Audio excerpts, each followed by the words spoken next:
खबर महिदपुर से, जहां महिदपुर विधानसभा के कांग्रेस प्रत्याशी दिनेश जैन बॉस के फॉर्म पर ली गई आपत्ति निर्वाचन आयोग द्वारा खारिज कर नामांकन फॉर्म जमा किया गया। महिदपुर विधानसभा कांग्रेस प्रत्याशी दिनेश जैन बॉस के फॉर्म पर ली गई आपत्ति निर्वाचन आयोग द्वारा खारिज कर नामांकन जमा कर लिया।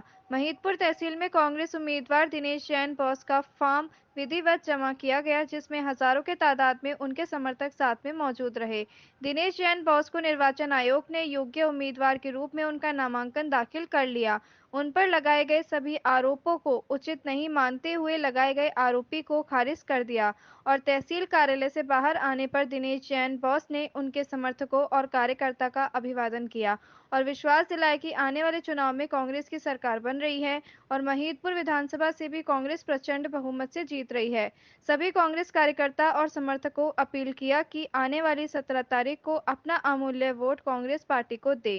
पता नहीं यहाँ के मतलब लीगल इशू पे इन लोगों को जानकारी नहीं रहती है या फिर ज़बरदस्ती का प्रोपोगंडा खड़ा करने के लिए करते हैं। उसमें सुप्रीम कोर्ट का सख्त निर्देश है कि आपके ऊपर फौजदारी प्रकरण 2 साल से अधिक की सज़ा नहीं होना चाहिए।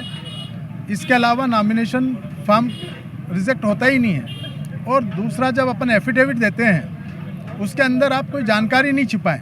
चाहे मेरे पे करोड़ों की पेनल्टी है तो मैं उसमें लिख दूं कि है मेरे पे, उससे भी कोई फॉर्म रिजेक्ट नहीं होता है। ये लीगल इशू में ये फॉर्म 1 मिनट भी नहीं रुकेगा। उन्होंने कहा कि इस धारा के अंतर्गत आप जिस चीज़ पे ऑब्जेक्शन उठा रहे हैं वो आपको उठाने का राइट्स ही नहीं है। जब ऑब्जेक्शन उठाने का राइट्स ही नहीं है तो मतलब क्या 4-5 वकील लाके खड़े कर दिए और उन वकीलों को भी मालूम है कि नहीं होगा, लेकिन उनको फीस मिल रही है।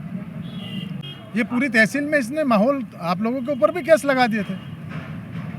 सब पत्रकार लोग एसडीएम का ट्रांसफ़र कराने गए थे, आपके ऊपर फर्जी केस लगा दिए थे। अरे सबसे पहले तो गुंडा राज ख़त्म करेंगे, भू माफिया ख़त्म करेंगे, खनन माफिया ख़त्म करेंगे, विकास की गंगा बहाएंगे, लोगों को प्रधानमंत्री आवास दिलाएंगे, पट्टे दिलाएंगे, डैम बनाएंगे, तालाब बनाएंगे।